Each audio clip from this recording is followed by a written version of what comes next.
What's up, everyone? This is Thomas Donahue from the Driver's Apex. We're on to video 3 of the week. It's pretty exciting. If you haven't already subscribed, definitely hit that subscribe button.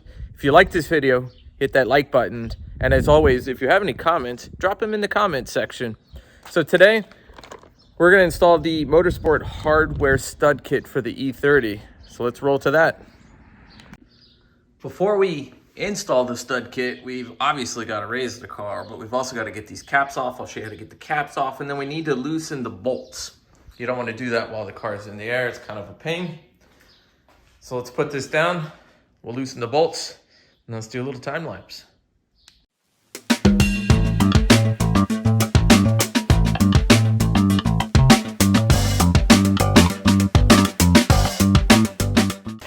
All right, Motorsport hardware. Let's find out what the instructions are before we start just ripping into things.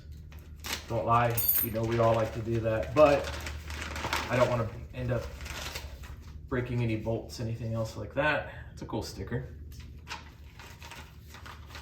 All right, so what do we got here? We've got the black studs. We're going to torque those to 25 foot-pounds. We want to make sure that we get at least 7 full turns when tightening and torquing. Use proper torque wrench. Torque these to, looks like 90 foot-pounds. So it's a little bit more than I'm used to. Usually I do around 80 or so. So we're going to torque those to 90. Let's dig deeper into this and find out what's up. Probably what I'm going to do is go in here and clean out all of the opening, stuff like that. All right, those aren't too bad, those are nice. So let's do this. Let's put all these here. These are our ball seats, since we're using a Volkswagen wheel, not a BMW wheel, because BMW in an RM, I think, is a 5x120, not a 4x100. And that's why I paid a little bit of extra money for my wheels, because I did not want to re-drill and fill 5x120. There's nothing against doing that, it's just not what I wanted to do. All right, so here are our studs. Common sense. The short end is gonna go this way. All right, that goes in just fine. All we're doing is testing this right now, and then what we're gonna do, let's see what size this is. This looks like maybe an H4. Let's see what this is. H5. All right, so this is an H5. So that's how we're gonna snug them and then torque them. So 25 foot-pounds. But I don't want anti-seize or anything else like that in there. So let's pause here. Actually, let's do this. I like things organized. So let's do this. Let's put all these here. And then what I'm gonna do is, I'll go to like time lapse or something, because I don't think you all want to see me spending that time brake cleaning holes. And then we'll kick back and we'll do one wheel, and then we'll time lapse the rest of them so you know how to do it. And then what we're going to do afterwards is we're going to wash the wheels off the car, because the backside are full of brake dust. But we can't even fully install all the wheels because somehow a wheel weight fell off the inside wheel, which I suspect is why I've had a vibration for a while. I suppose I should have spoken up sooner and talked to the company that put my wheels on, but it's all good. So let's pause.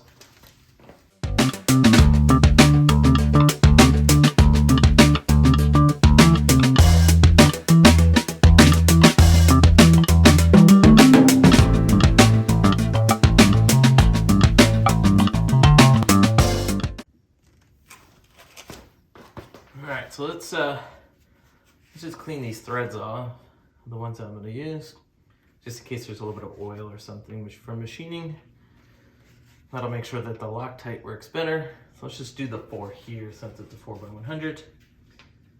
All right.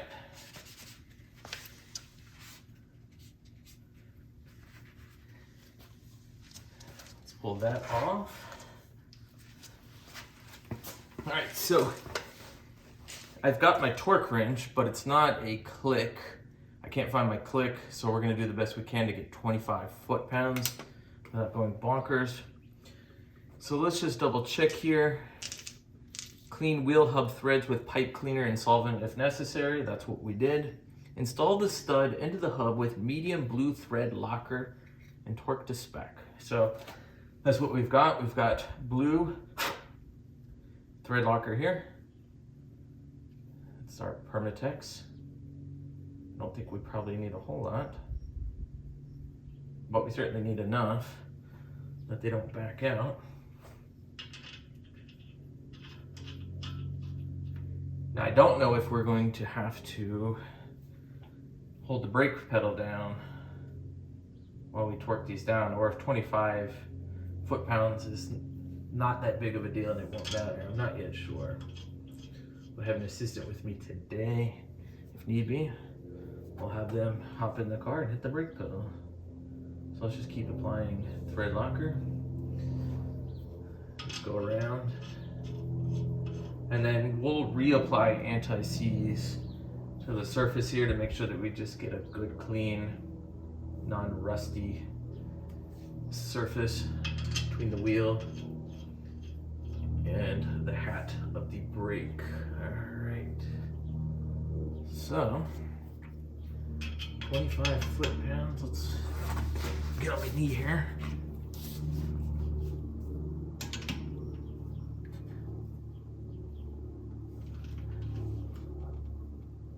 I'm just holding the brake rotor. That's 12.7. That's 15. That's almost 19.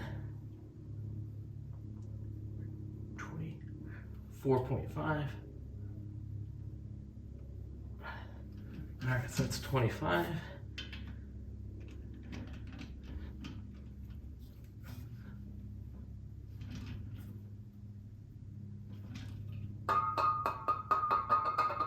Yeah, it definitely gets hard as you get closer to 25 while you're holding the rotor. 25.2. So we're pretty close to spec. Last one was 25.1, that's 25.2.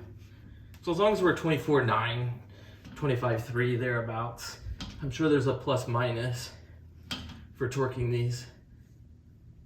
And even with a click torque wrench, I doubt 25 is 100% 25. That's 25.3. Whew. Starting to sweat a little bit of workout. All right. So for the first few, you can definitely take a kind of a big league swing at torquing them down. And then after that, just being slow. Oh, that was spot on, 25. All right. So those are now torqued. Obviously, we're not going to be driving the car today, so it'll have time to harden. So let's go ahead and mock up the wheel.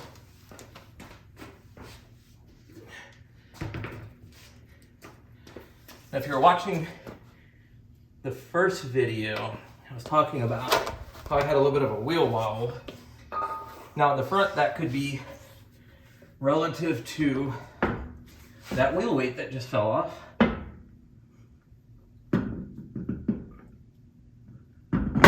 Oh my God, that's so much easier.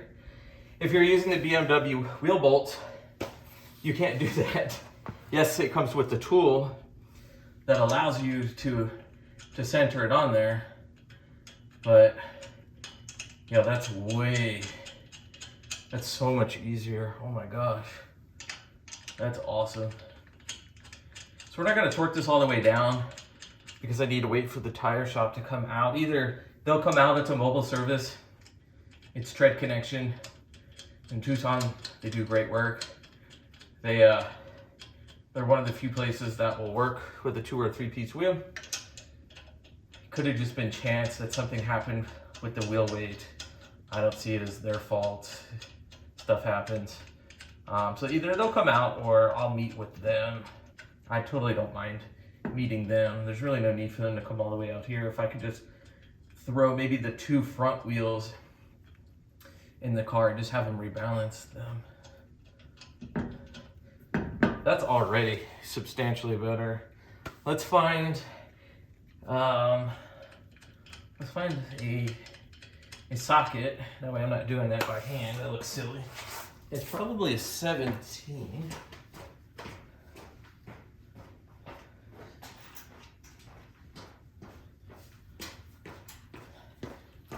And because the thread locker's still on there, I don't want to go ripping on this. So we're just going to snug it by hand.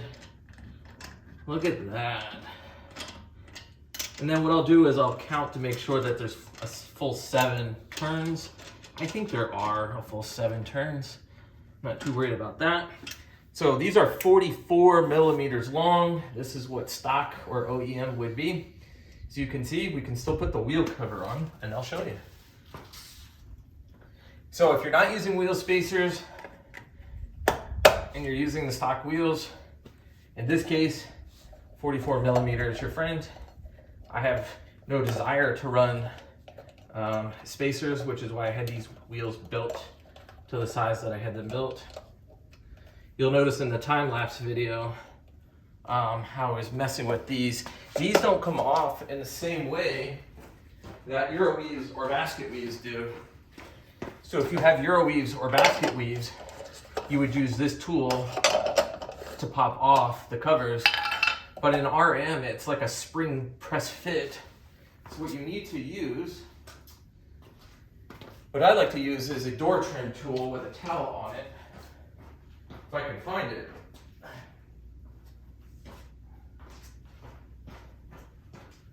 Let's see if it's up here somewhere. Oh, there are my legs. Where did I put them at?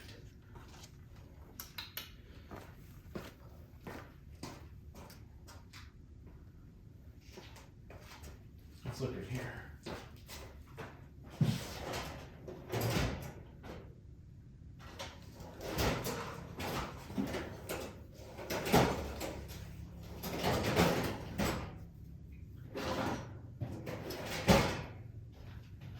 Well,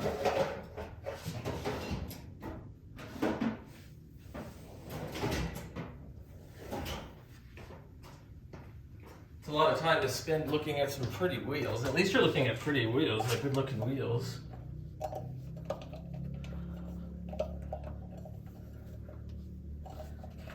Usually what I do is I spin these and there's like a little pocket where I can kind of pry on them.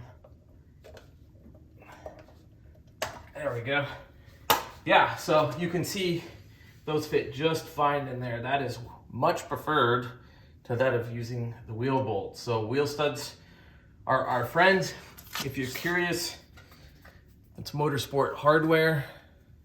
And then what we'll do is let's kick it to a time lapse. I'll show you how to do the rest of the wheels. And then hopefully once I get the wheel weight put back on, we can take it for a drive. After that, we'll kick it over to the cooling system. We're gonna work on the cooling system. After that, we're gonna work on the steering rack. I'm gonna pull the struts out. One of the things that I'm really embarrassed about, so I got this about 7 years ago, this car, and I installed the Bilstein HDs with the H&R springs, and I didn't know how to properly use some of the tools or what to do. So I've got the gland nut tool, and we're gonna install these properly, these boots. And I'm gonna show you how to do it for reals instead of the way that I did it, which was hack. Now that I've got some experience on this channel, we don't do anything hack. We take our time and we do it the right way. All right, I hope you liked this. Like I said at the beginning of the video, if you like this, give it a like. If you haven't subscribed already, definitely hit that subscribe button. If you have questions or comments on what I did, or you just want to chat, put it in the comment section. But let's kick it over to time lapse and show you how the rest is done.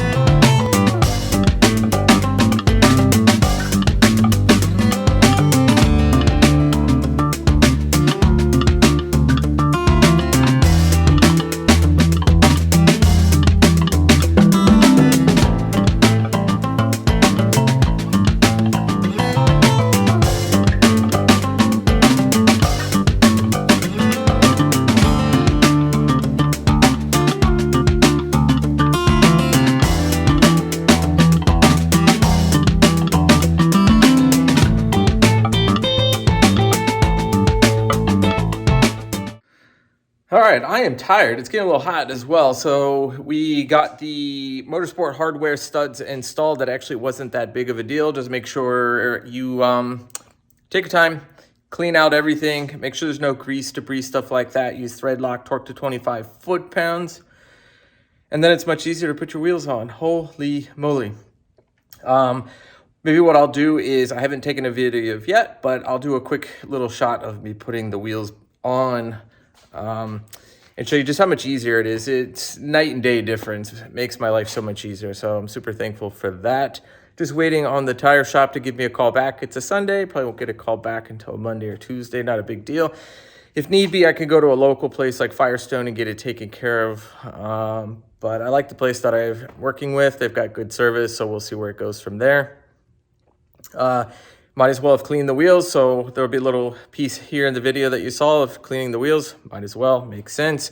And then I think what I'm going to do is I'm just going to pull the calipers apart real quick, lube them up, make sure guide pins, everything is lubed up. And then if you've been seeing in the videos, I've got a brake light or brake pad sensor light. It's either the front or the rear. Might as well diagnose it since all the wheels are off. So yeah, this is a wrap. I hope you liked this video. Hit that like button if you haven't already. I think maybe this is my third time saying that. Hint, hint. Definitely hit that subscribe button. And as always, put in the comments. Love the comments. All right, everybody.